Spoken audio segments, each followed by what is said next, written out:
Hello everyone, আসসালামু আলাইকুম সবাইকে। আশা করছি তোমরা সবাই অনেক অনেক বেশি ভালো আছো। আমি আলহামদুলিল্লাহ ভালো আছি। আজকে আমরা পদ্ম নিয়ে আলোচনা করব। আমাদের আলোচনার টপিক ঝর্ণার গান। আচ্ছা, এই টপিকের নাম শুনেই আমরা বুঝতে পারছি যে তার ভিতরে কি আছে, অর্থাৎ ঝর্ণা সম্পর্কে হয়তো কোনো গান গাওয়া হয়েছে, তাই না? এমনটা কি না, গান গাওয়া হয়নি, তবে ঝর্ণার ছুটে চলার যে সৌন্দর্যটা এবং ঝর্ণার সৃষ্টি হওয়ার পর তার ভিতর যে একটা সৌন্দর্য প্রীতিটা দেখা যায় এবং সৌন্দর্য প্রীতি মানুষের প্রতি তার যে আকাঙ্ক্ষা এবং সে যখন ধেয়ে চলছে মনে হচ্ছে পাহাড় তাকে ভয় দেখাচ্ছে এবং সে হচ্ছে পরীর মতো নেচে গেয়ে সে ধেয়ে চলছে, এই সব বিষয় নিয়ে কিন্তু অর্থাৎ ওভারঅল যদি আমরা বলি যে ঝর্ণার যে সৌন্দর্যটা সেই সৌন্দর্য নিয়েই এই কবিতায় আমাদের লেখক আলোচনা করেছেন।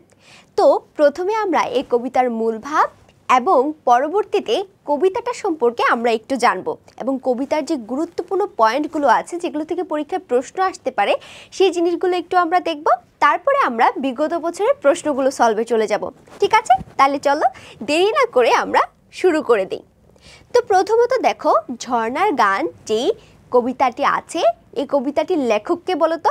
সত্যেন্দ্রনাথ দত্ত। আচ্ছা, ছোটবেলায় আমরা পড়েছিলাম না যে ছন্দের জাদুকর বা ছন্দের রাজা কাকে বলা হয়ে থাকে?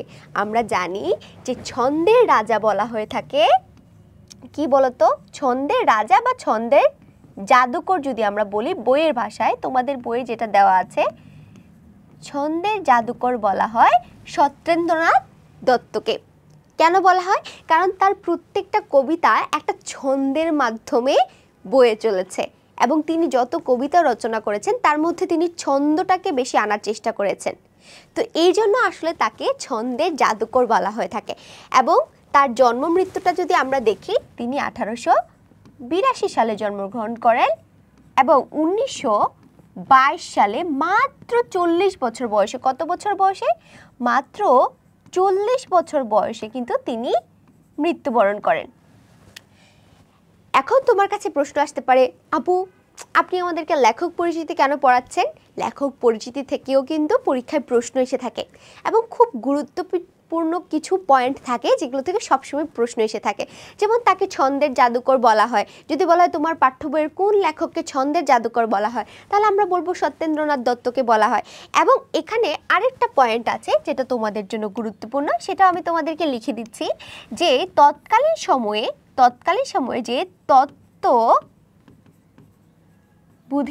পত্রিকাটি ছিল, তত্ত্ববোধিনী যে একটি পত্রিকা, এটি কিন্তু একটি পত্রিকা, এই পত্রিকার যে সম্পাদক ছিলেন অর্থাৎ যিনি সম্পাদনা করেন অক্ষয় কুমার দত্ত। কে বলতো? অক্ষয় কুমার দত্ত। অক্ষয় কুমার দত্ত ইনি ছিলেন হচ্ছে আমাদের সত্যেন্দ্রনাথ দত্তের কি বলতো? দাদা। এটা মনে রাখবা যে সত্যেন্দ্রনাথ দত্তের দাদা কে ছিলেন, তার এই নামটাও কিন্তু পরীক্ষা চলে আসতে পারে। এছাড়া সত্যেন্দ্রনাথ দত্তের যে কাব্যগ্রন্থগুলো আছে সেগুলো আমাদের মনে রাখতে হবে, অবশ্যই মনে রাখতে হবে। এবং তোমাদেরকে আরেকটা কথা বলি, সত্যেন্দ্রনাথ দত্ত কিন্তু বিভিন্ন ভাষায় তিনি পারদর্শী ছিলেন। আরবি, ফার্সি, তারপর ফরাসি, ইংরেজি, আরও অনেক ভাষায় তিনি পারদর্শী ছিলেন। এই জন্য বিভিন্ন ভাষার লেখকদের যে বিখ্যাত কবিতাগুলো তিনি অনুবাদ করেছেন অর্থাৎ বাংলায় লিখেছেন। তো এই দিক থেকেও কিন্তু এই অনুবাদক লেখক হিসেবেও কিন্তু আমরা সত্যেন্দ্রনাথ দত্তকে কি আমরা পরিচিতি পাই আর কি। এবং তার যে অনুবাদক গ্রন্থগুলো আছে, তার যে অনুবাদক কাব্যগুলো আছে, এগুলো কিন্তু তোমাদেরকে পড়তে হবে। এগুলো বইয়েই দেওয়া আছে, তোমরা সেখান থেকে সুন্দর করে পড়ে নিবে। এখন চলো এই কবিতার মূলভাবে আমরা চলে যাই। দেখো কি বলা হয়েছে। সত্যেন্দ্রনাথ দত্তের ঝর্ণার গান কবিতাটি তার কি বিদায় আরতি কাব্য থেকে সংকলন করা হয়েছে। ভেরি ভেরি ইম্পর্টেন্ট, দেখো আমি এখানে হাইলাইট করে দিয়েছি। তাহলে যদি বলা হয় ঝর্ণার গান কবিতাটি সত্যেন্দ্রনাথ দত্তের কোন কাব্য থেকে নেওয়া হয়েছে, বলো তো কোন কাব্য? বিদায় আরতি কাব্য থেকে নেওয়া হয়েছে। তারপরে দেখো কবিতাটিতে অদ্ভুত ধ্বনি ব্যঞ্জনায় দেখবা যেখানে অদ্ভুত অদ্ভুত কিছু শব্দ ব্যবহার করা হয়েছে, আবার কিছু ধ্বনি ব্যবহার করা হয়েছে। তো অদ্ভুত ধ্বনিগুলো তোমার কাছে মনে হতে পারে এগুলোর কোনো অস্তিত্ব নেই, তবে ঝর্ণা যখন ছুটে চলে তখন লেখকের কাছে মনে হয় যে এই ধ্বনিগুলো হয়তো এখানে উৎপন্ন হচ্ছে, এই জন্য বলা হচ্ছে অদ্ভুত সব ধ্বনি ব্যঞ্জনায় হ্যাঁ এখানে প্রকাশিত হয়েছে অপূর্বভাবে। চঞ্চল পা, চঞ্চল মানে কি? যখন কেউ একটু বেশি তিরিং বিরিং করে তখন আমরা তাকে চঞ্চল বলি। আচ্ছা বলো তো, ঝর্ণাটা যখন উপর থেকে নিচের দিকে পড়ে, তোমরা কি কেউ কখনো রিসাং ঝর্ণা দেখেছো? খাগড়াছড়ির অথবা অন্য কোনো জায়গায় বান্দরবনের একটা ঝর্ণা আছে, সেখানকার ঝর্ণাগুলো দেখবা যখন উপর থেকে পড়ে তখন মনে হয় কি এরা কি সোজা পড়ে না, একে বেঁকে একদম চঞ্চল গতিতে তারা কিন্তু নিচে পড়ে। তো এই যে চঞ্চল পা, পুলকিত গতিময় স্তব্ধ পাথরের বুকে দেখবা ঝর্ণার নিচে বড় বড় পাথর থাকে, তখন এই ঝর্ণার পানিটা যখন পাথরের উপর পড়ে তখন মনে হয় স্তব্ধ একটা পাথরের উপর ঝর্ণার পানিটা ধপাস করে পড়লো। হ্যাঁ, স্তব্ধ পাথরের বুকে আনন্দের পদচিহ্ন, পদচিহ্ন মানে কি পায়ের চিহ্ন, যেটাকে আমরা পা বলি আর কি, পদচিহ্ন। নির্জন দুপুরে পাখির ডাকও শোনা যায় না। ঝর্ণা যখন ছুটে চলে তখন আসলে দেখবা ঝর্ণার আশেপাশে কিন্তু কোনো বাড়িঘর থাকে না, তো যার কারণে কি হয় কোলাহল শূন্য হয়ে থাকে এবং পাখির ডাক, তারপরে হচ্ছে পাখির কিচিরমিচির এবং বিভিন্ন প্রাণীর ডাক, এগুলোই কিন্তু সবচেয়ে বেশি পরিমাণে দেখা যায়। তো এই জন্য বলছে দুপুরে পাখির ডাকও মনে হয় যে শোনা যায় না, এত স্তব্ধ দুপুর। অনেক সময় দেখবা যে দুপুরবেলা অনেক সময় দেখা যায় এতটা স্তব্ধ থাকে পাখির ডাকও শোনা যায় না। পাহাড় যেন দৈত্যের মতো ঘাড় ঘুরিয়ে ভয় দেখায়। যখন ঝর্ণা ছুটে চলো তখন মনে হয় যে এই যে আশেপাশে দেখবা ঝর্ণার আশেপাশে বিশাল বড় বড় পাহাড় থাকে, পাহাড় থেকেই তো ঝর্ণাটার উৎপত্তি হয়ে থাকে, তাই না? তো এই পাহাড়গুলো মনে হচ্ছে যেন তাকে একদম ঘাড় ঘুরিয়ে তাকে চোখ পাকিয়ে ভয় দেখাচ্ছে। হ্যাঁ দেখো, এগুলো কিন্তু সব আমাদের লেখকের কল্পনা, এরকমটা কিন্তু আমরা কখনো হয় না, তাই না? কিন্তু লেখক কল্পনা করছেন ঝর্ণা যখন ছুটে চলে তখন হয়তো পরিবেশটা এমন হতে পারে। এত কিছুর মধ্যেও ঝর্ণার যে চঞ্চল এবং আনন্দময় পদধ্বনি সেটা পর্বত থেকে নেমে আসে সাদা জলরাশির ধারা, তার যে পানি সেটা তো সাদা দেখতে।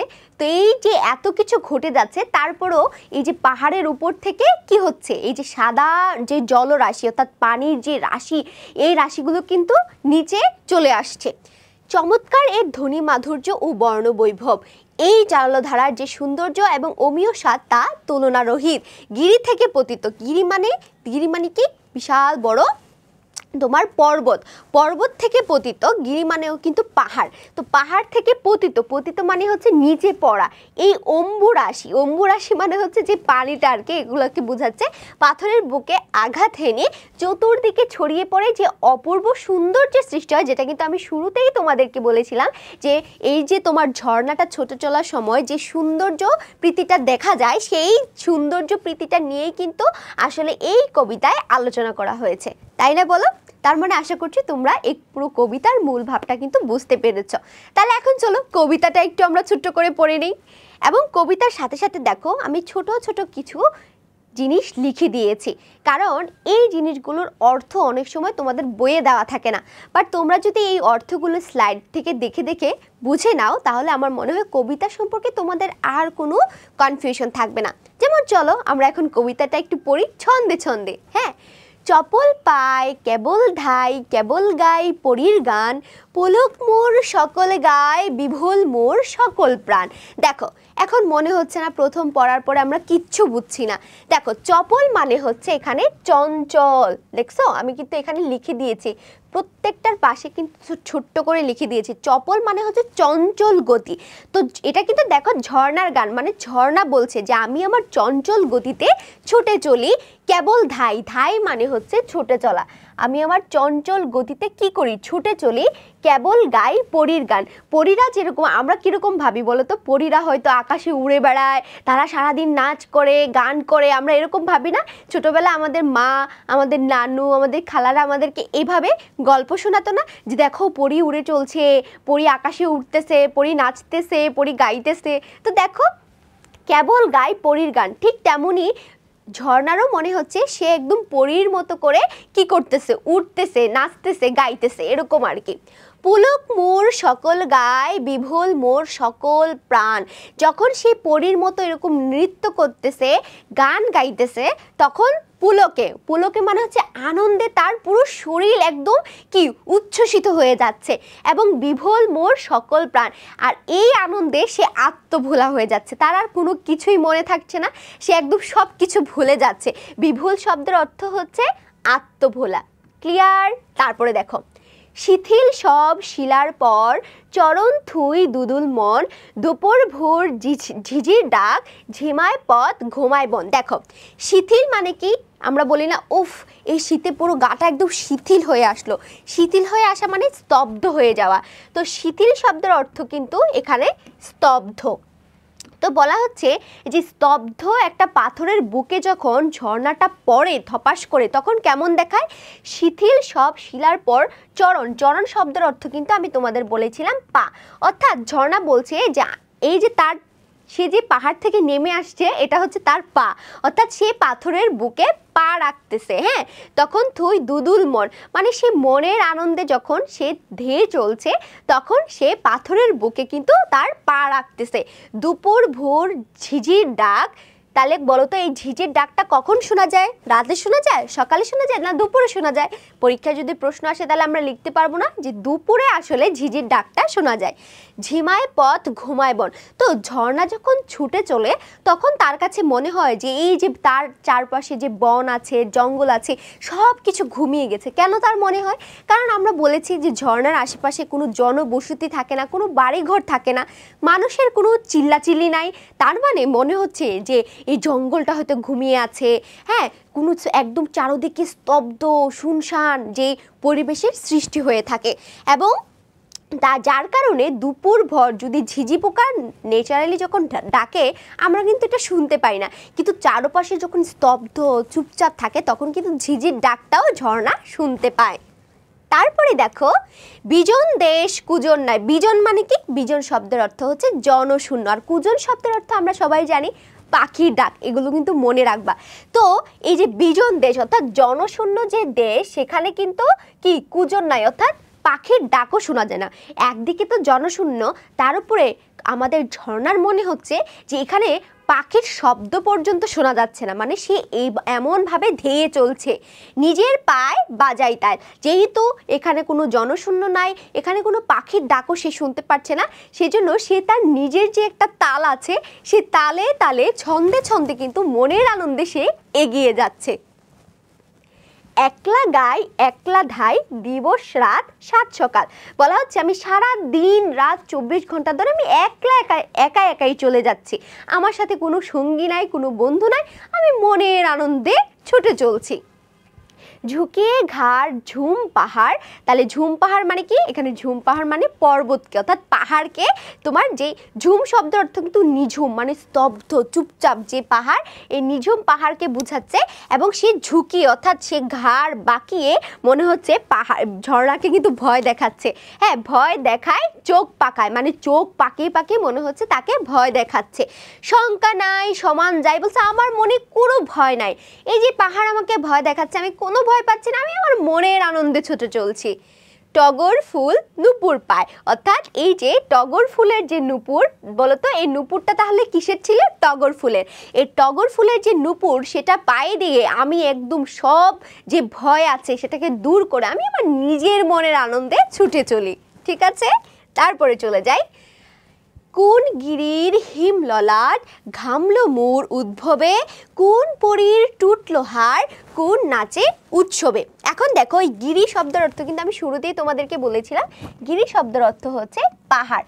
কোন গিরির অর্থাৎ কোন পাহাড়ের হিম ললাট, হিম শব্দের অর্থ কিন্তু বরফ।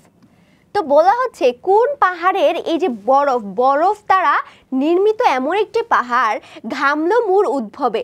ওয়াও, দেখো ঘামলো শব্দের অর্থ হচ্ছে গলে যাওয়া, হ্যাঁ মানে ভেঙে যাওয়া গলে যাওয়া এমন জিনিসকে বোঝাচ্ছে। তো ঝর্ণা বলছে আমি যখন উৎপন্ন হই, আমি যখন সৃষ্টি হই তখন কি হয়, এই যে বরফ নির্মিত যে পাহাড় সেগুলোও কিন্তু ভেঙে যায় গলে যায়, মানে তার সৌন্দর্যে এটা বলা হচ্ছে আর কি। কোন পরীর টুটলো হাড় কোন নাচের উৎসবে, যখন আমি কিন্তু তোমাদেরকে আগেই বলেছি পরীরা হচ্ছে নাচ গান করে, এটা লেখকের ধারণা। তো বলা হচ্ছে একটা পরী যখন নৃত্য করে তখন নৃত্য করতে করতে তার পায়ের নুপুর যখন ছিঁড়ে যায়, সেটা ছিঁড়লে যেরকম লাগে ঠিক তেমনই কিন্তু আমি যখন সৃষ্টি হই তখন এই পাহাড়ের বরফগুলো গলে যায়। ঠিক আছে, তারপরে দেখো, খেয়াল নাই নাই রে ভাই, পাইনি তার সংবাদই, ধাই লীলায় খিলখিলাই বুলবুলির বুলসাধি। দেখো, এখন বলা হচ্ছে খেয়াল নাই নাই রে ভাই, পাইনি তার সংবাদে। এখন ঝর্ণা এমনভাবে নিজের মধ্যে সে আত্মবিভোর থাকে, তার কাছে আর অন্য কোনো সংবাদ নাই। অর্থাৎ কেউ যদি তাকে কোনো বিষয় সম্পর্কে জানতে চায়, সেই বলে ভাই আমার কাছে অন্য আর কোনো সংবাদ নাই, আমি আমার মনের সুখে আমি ছুটে চলছি। এবং ধাই লীলায় খিলখিলাই, খিলখিলাই মানে কি, একটা মানুষ কখন খিলখিল করে হাসে, যখন সে অনেক বেশি উচ্ছ্বসিত থাকে। তো ঝর্ণা বলছে আমি সব সময় এত বেশি উচ্ছ্বসিত থাকি যে আমি খিলখিল করে হাসতে থাকি। এবং বুলবুলির বুলসাধি, একটা বুলবুলি পাখির মুখে তার ডাকটা ঠিক যেমন শুনলে যেমন লাগে, ঠিক তেমনই আমার মুখেও সবসময় এরকম খিলখিল হাসি থাকে, কারণ আমি সবসময় উচ্ছ্বসিত আনন্দিত হয়ে থাকি। তারপরে দেখো, বন ঝাউয়ের ঝুপগুলায় কালসারের দল চড়ে, শিংশিলায় শিলার গায়ে ডালচিনির রং ধরে। দেখো, বন ঝাউয়ের যে ঝুপগুলো আছে, বন ঝাউয়ের যে ঝুপগুলো আছে, এই ঝুপগুলোতে কি দেখা যায়, কালসারের দল দেখা যায়। এখানে কালসারের দল মানে কি, কালসারের দল মানে হচ্ছে কালো রঙের যে হরিণের দল, সেটাকে বোঝানো হচ্ছে। তো এই কালো রঙের হরিণের দল হচ্ছে এই বন ঝাউয়ের যে ঝুপগুলো আছে সেখানে লুকিয়ে থাকে। শিংশিলায় শিলার গায়ে ডালচিনির রং ধরে, ডালচিনি একসাথে রাখলে ঠিক যেমন একটা রং হয়, ঠিক তেমনই কিন্তু এই হরিণদের যে তোমার শিং থাকে, সেই শিংয়ের ঠিক তেমনই রং হয়। এটা লেখকের মত আর কি। তারপরে ঝাঁপিয়ে যায় লাফিয়ে ধায়, দুলিয়ে যায় অচল ঠাট, নাড়িয়ে যায় বাড়িয়ে যায় টিলার গায়ে ডালিম ফাট। দেখো, ঝাঁপিয়ে যায় লাফিয়ে যায় দুলিয়ে যায় অচল ঠাট। অচল ঠাট মানে হচ্ছে অসার বস্তু, মানে যেটা হচ্ছে স্থির কোনো বস্তু। ঝর্ণা যখন ছুটে চলে তখন এই স্থির বস্তুটাকে, যেই কোনো স্থির বস্তুকে মনে হচ্ছে সে একদম ভেঙে চুরে কি সব কিছু চুরমার করে দিয়ে সে ধেয়ে চলে। নাড়িয়ে যায় বাড়িয়ে যায় টিলার গায়ে ডালিম ফাট, যখন সে উপর থেকে ধপাস করে নিচে পড়ে এবং ছুটে চলে, তখন মনে হয় যে একটা পাহাড়ের গায়ে একটা ডালিম গাছে ডালিম ধরে আছে।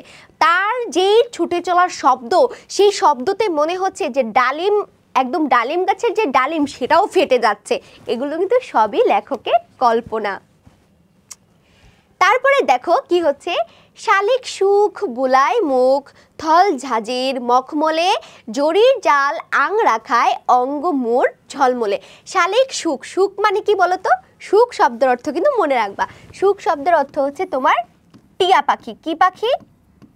টিয়া পাখি। তো শালিক সুখ বুলায় মুখ, থল ঝাঁঝির মখমলে।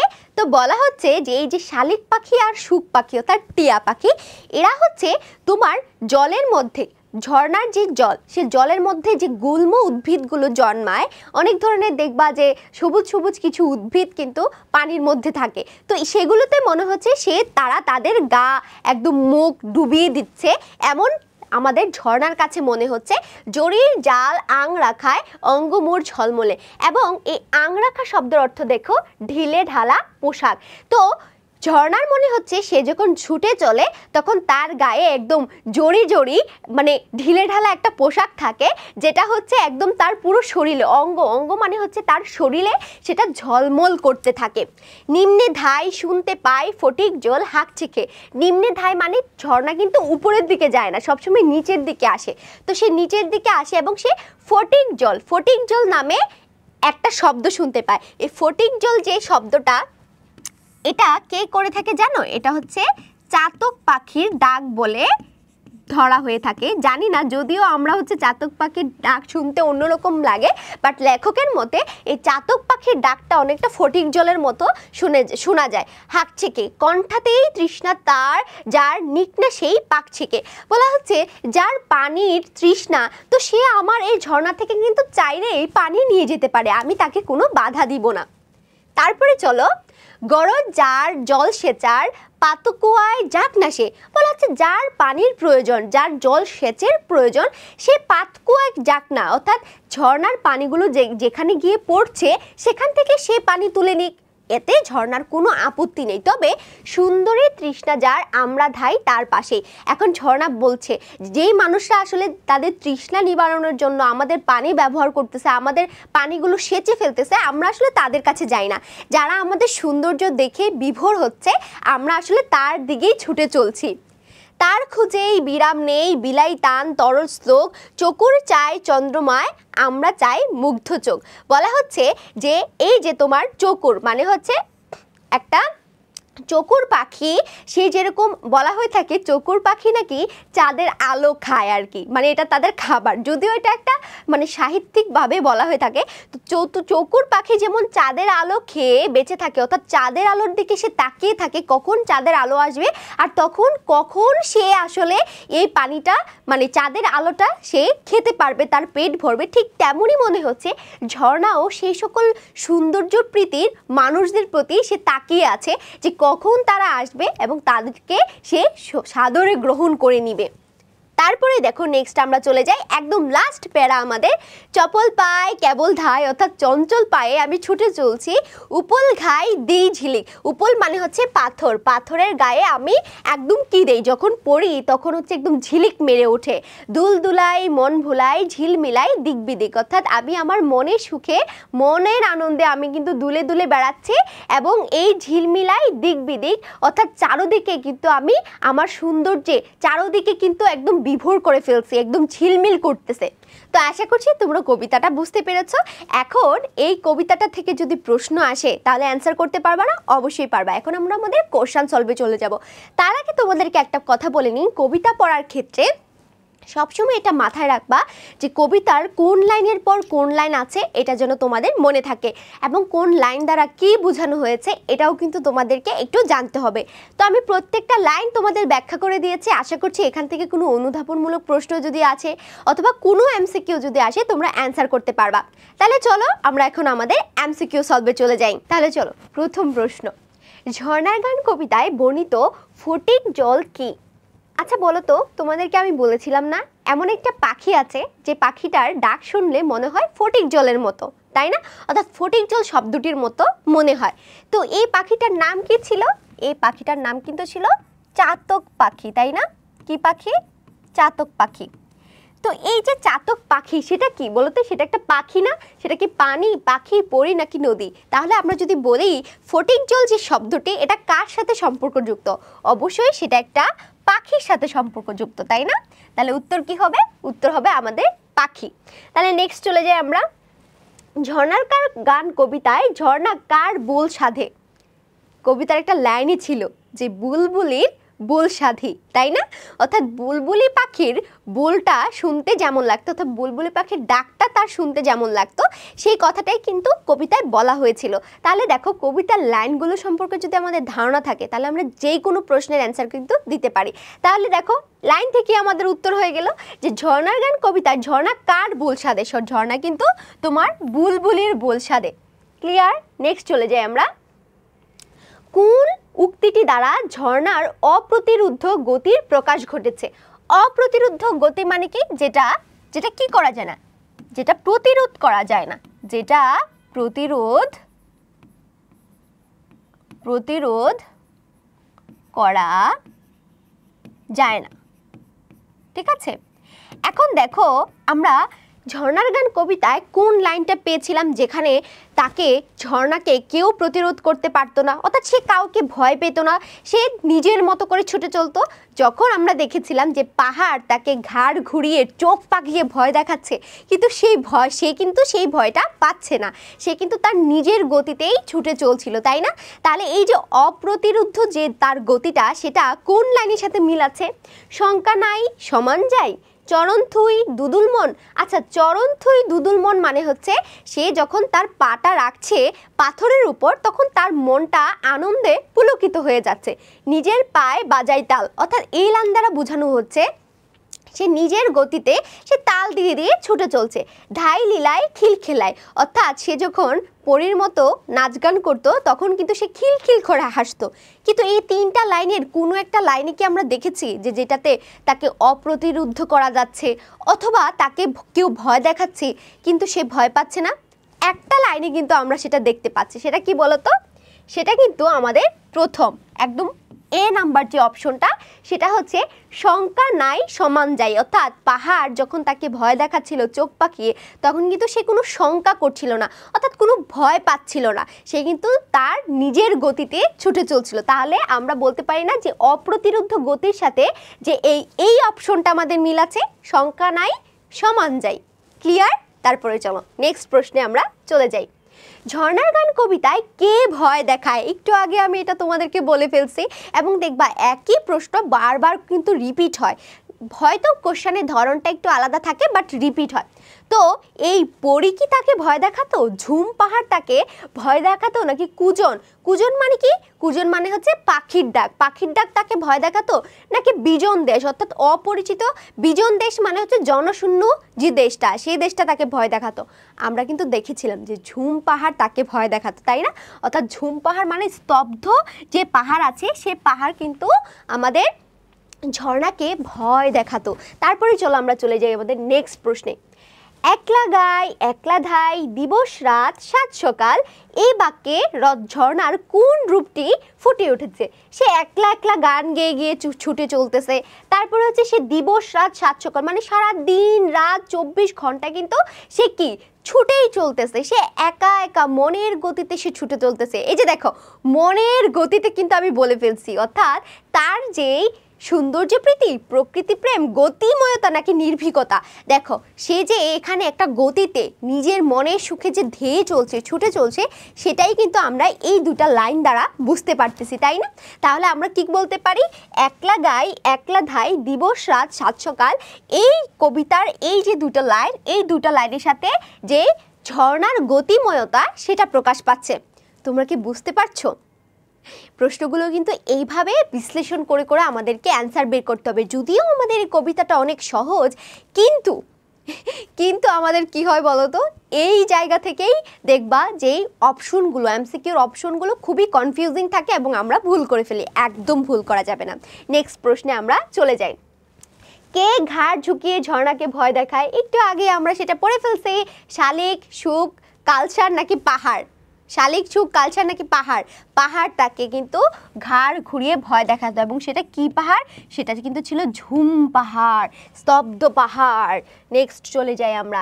নিচের কোনটি সত্যেন্দ্রনাথ দত্ত রচিত কাব্য? আমি কিন্তু তোমাদের বলেছিলাম যে তোমাদের পাঠ্য বইয়ে সত্যেন্দ্রনাথ দত্তের যে কাব্যগুলো আছে সেগুলো কিন্তু তোমাদেরকে মুখস্থ করে ফেলতে হবে। তার সাথে দেখবা কিছু অনুবাদ কাব্য আছে। কি আছে? কিছু অনুবাদ কাব্য আছে যেগুলো তিনি বিভিন্ন ভাষা থেকে অনুবাদ করেছেন। এই অনুবাদ কাব্যগুলো কিন্তু তোমাদেরকে জানা থাকতে হবে। তাহলে আমরা যদি সেদিক থেকে দেখি, আমাদের পাঠ্য বইয়ে অপরাজিতা, বিসর্জন, বেলা শেষের গান, ছায়াময়ী, এই সব কয়টার মধ্যে বেলা শেষের গান হচ্ছে তার কি? তার একটি কাব্য। তার একটি কাব্যর নাম হচ্ছে বেলা শেষের গান। দেখছো, লেখক পরিচিতি থেকেও প্রশ্ন আসে, হ্যাঁ, যেটা তোমাদেরকে শুরুতে বলেছিলাম। তারপরে চলো চলে যাই। ঝর্ণার গান কবিতায় কোন পাখির নাম উল্লেখ আছে বলো তো? চাতক পাখি, গাংচিল পাখি, বক পাখি নাকি দোয়েল পাখি? ফটিক জল, তার মানে বলো কোনটা অ্যান্সার হবে? ইয়েস, তোমরা যেটা ধরছো চাতক পাখি। অর্থাৎ চাতক পাখি ডাকলে কেমন হতো? ফটিক জলের মতো শব্দ হতো। এই পাখিটার নাম কিন্তু আমাদের বইয়ে দেওয়া আছে। তারপরে চলে যাই। এই সহজ লাগছে? অনেক সহজ না? অনেক সহজ, একদম পানি ভাতের মতো সহজ। ঝর্ণার গান কবিতায় পরীর গান বলতে কি বোঝানো হয়েছে বলো তো? এই যে পরীর গান, এই যে পরী যে নাচ করতেছে, হ্যাঁ, পরী কিন্তু গান গাচ্ছে, নৃত্য করতেছে, সে কিন্তু তার মতো করে ছুটে চলতেছে। তো এই পরীর গান, নাচ, এই সব কিছুর মধ্যে সে যে তার ছুটে চলাটা, এই সব কিছু আমাদের ঝর্ণা কিন্তু তার সাথে রিলেট করেছে। অর্থাৎ তার কোন জিনিসটার সাথে, তার কোন বৈশিষ্ট্যর সাথে রিলেট করেছে সেটা কিন্তু আমাদেরকে জানতে হবে। তো সেটা কি নিরবিচ্ছিন্ন গতি, স্বপ্নলোকের ছবি, নান্দনিক সৌন্দর্য নাকি শঙ্কাহীন চিত্ত? শঙ্কাহীন চিত্ত মানে হচ্ছে মানে কোনো ভয় ডর নাই এমন ছুটে চলা। এটা কিন্তু পরীর গান দ্বারা আমরা দেখি নাই, এটা কিন্তু আমরা ওই ঝুম পাহাড়ের মধ্যে পেয়েছিলাম। নান্দনিক সৌন্দর্য। নান্দনিক সৌন্দর্য মানে হচ্ছে মানে কোনো একটা জিনিসকে যখন আমরা একটু মডিফাই করি, একটু অলংকার দেই, তখন কিন্তু সেটার সৌন্দর্যটা বৃদ্ধি পায়। তো এখানে কিন্তু ঝর্ণার গানে আমরা এমন কিছু দেখতে পাই নাই। স্বপ্নলোকের ছবি, স্বপ্নলোকের ছবি আবার কি? স্বপ্নলোকের ছবি আছে, স্বপ্নে দেখলে ধরো আমরা স্বপ্নের মধ্যে এমন একটা সুন্দর ছবি দেখলাম, তো এই ছবির সাথে কি পরীর গানের কোনো মিল আছে? না। পরীর যে গান, অর্থাৎ পরীর যে ছুটে চলা, পরীর যে নৃত্য করা, গান করায়, সব কিছু কিন্তু মিল আছে তার নিরবিচ্ছিন্ন গতি, অর্থাৎ তার যে একদম ছুটে চলাটা নিরবিচ্ছিন্নভাবে কোনো বাধাও না পেয়ে একদম সে সোজা ছুটে চলছে, তার কোনো দিকের কোনো কিছু টেনশন নাই। এই জিনিসটার সাথে কিন্তু ঝর্ণার যে গতিময়তা, যে নিরবিচ্ছিন্ন গতি, সেটার কিন্তু একটা মিল আছে। তাহলে আমরা এই 1 নম্বর অপশনের সাথে কিন্তু এটা মিলাতে পারলাম। তাহলে দেখো, চলার পথে ঝর্ণা কার বোল সাথে, অথবা ঝর্ণা কোন পাখির বোল সাথে, এটা কিন্তু আমরা শুরুতেই পড়ে ফেলছি, এর আগেও একটা এমসিকিউ পেয়েছিলাম।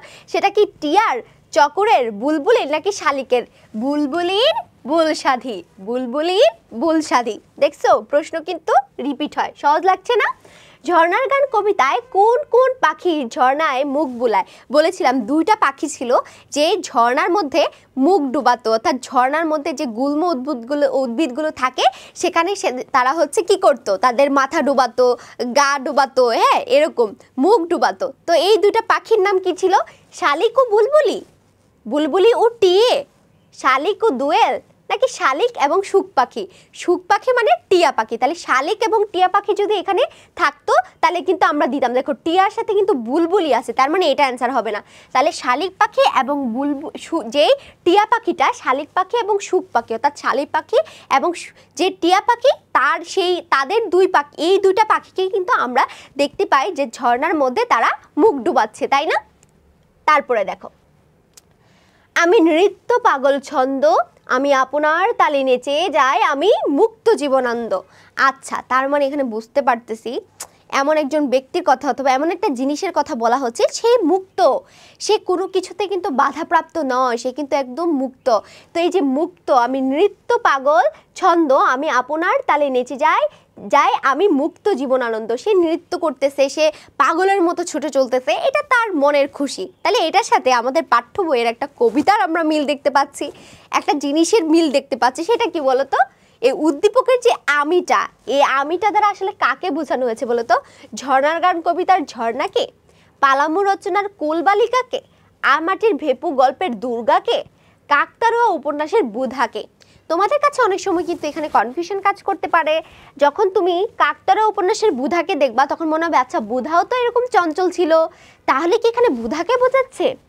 আমাটির ভেপুতে তো দুর্গাও অনেক চঞ্চল ছিল, তাহলে কি এখানে দুর্গাকে বোঝাচ্ছে? না, এটা কিন্তু ঝর্ণার গান কবিতার এই ঝর্ণার যে ছুটে চলা, ধেয়ে চলা, নাচ গান নৃত্য করে তার যে ছুটে চলা তাকে মিন করতেছে, তাহলে ভুল কিন্তু করা যাবে না। তারপরে চলো আমরা চলে যাই নেক্সট প্রশ্নে। এরূপ যে সাদৃশ্য, অর্থাৎ ঝর্ণার গান গল্পের ঝর্ণার সাথে যে তোমার এই উদ্দীপকটার যে একটা সাদৃশ্য, শব্দের অর্থ হচ্ছে একটা যে মিল আছে, সেটা কি কারণে বলতো? সেই মিলটা কি?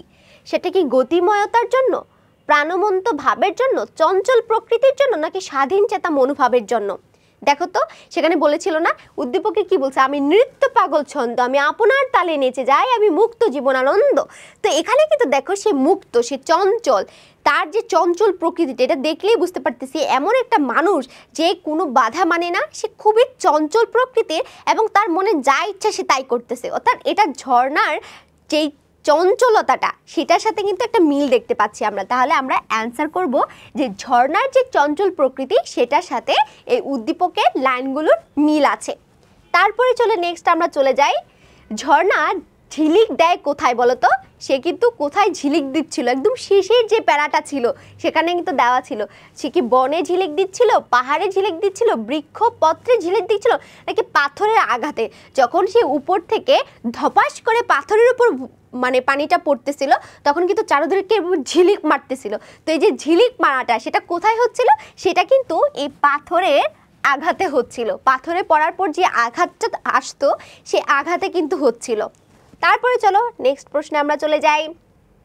দেখো আবার সেম কিন্তু একটা উদ্দীপক আছে, কিন্তু প্রশ্নটা শুধু ভিন্ন। দেখো যে আমি নৃত্য পাগল ছন্দ, আমি আপনার তালে নেচে যাই, আমি মুক্ত জীবন আনন্দ। উদ্দীপকের ভাব নিচের কোন চরণে ফুটে উঠেছে? এটা কিন্তু তোমরা অনেক সময় দেখলে ভাববা যে সেম উদ্দীপক তো দিয়ে দিল আমাদেরকে, একদমই না। সেম, দেখো উদ্দীপক সেম কিন্তু প্রশ্ন ভিন্ন। আগের দুটো প্রশ্নের সাথে এখনকার দুটো প্রশ্নের কিন্তু কোনো মিল নেই। তো এখানে দেখো কি বলা হচ্ছে, উদ্দীপকের ভাব নিচের কোন চরণে ফুটে উঠেছে? চপল পায়ে কেবল ধাই, শঙ্কা নাই সমান যায়, ধাই ধাই লীলায় খিলখিলায়, দুলদুলাই মন ভুলাই। দেখো এখানে কিন্তু কোনো একটা বস্তুর বা কোনো একটা ব্যক্তির যে চঞ্চলতা, যে ছুটে চলাটা, সেটা কিন্তু প্রকাশ পাচ্ছে। আর ঝর্ণার গান কবিতায় সেই চঞ্চলতা, ছুটে চলা কোন লাইন দ্বারা প্রকাশ পাচ্ছিল? একদম প্রথম লাইনটা না, যে চপল পায়ে কেবল ধাই, অর্থাৎ চঞ্চল পায়ে আমি ছুটে চলছি। তাহলে এই লাইনের সাথে কিন্তু আমরা সুন্দর একটা মিল দেখতে পাচ্ছি। সহজ না? দেখো কবিতার লাইনগুলো যদি তোমার ধারণা থাকে, তুমি কিন্তু ইজিলি অ্যান্সার করতে পারবা।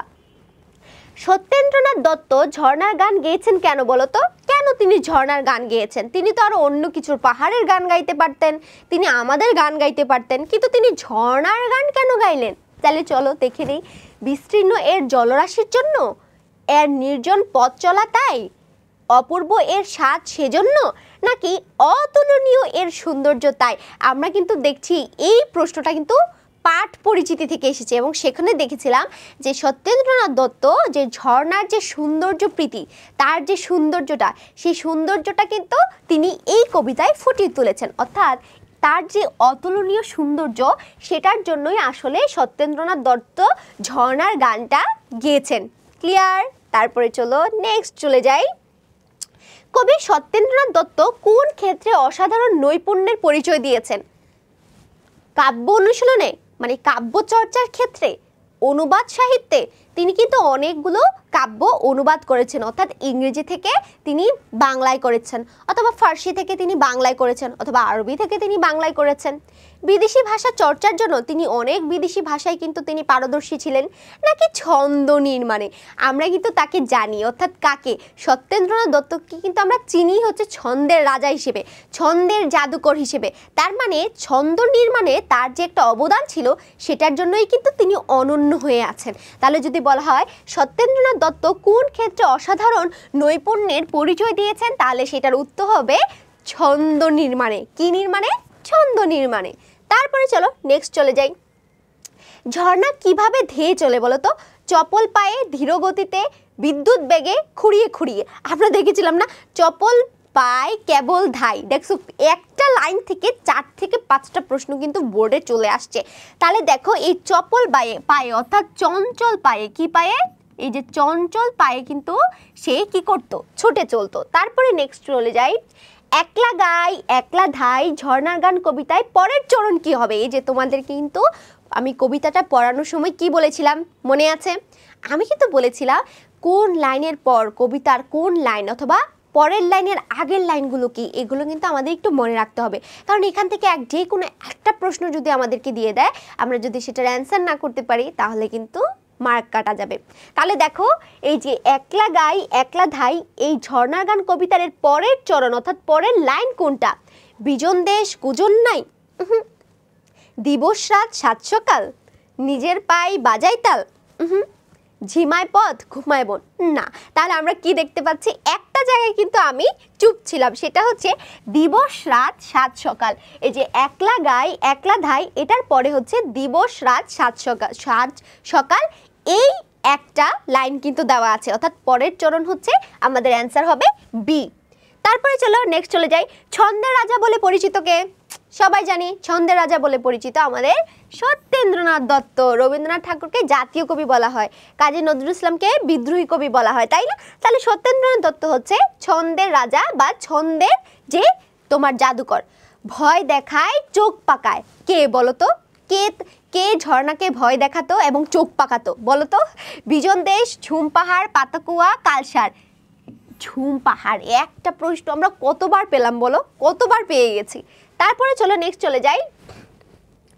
আমরা ধাই তার আসি, এখানে তার বলতে লেখক কাকে বুঝিয়েছেন, অর্থাৎ ঝর্ণা বলেছিল না যাদের পানি দরকার তারা পানি নিয়ে চলে যাক, যাদের তৃষ্ণা আছে তৃষ্ণা নিবারণ করতে চায় এবং যাদের এই আমাদের ঝর্ণার পানি একদম সব কিছু নিয়ে যেতে ইচ্ছে করে তারা হচ্ছে কুয়ো যে থাকে সেই কুয়োটা সেচে নিয়ে চলে যাক।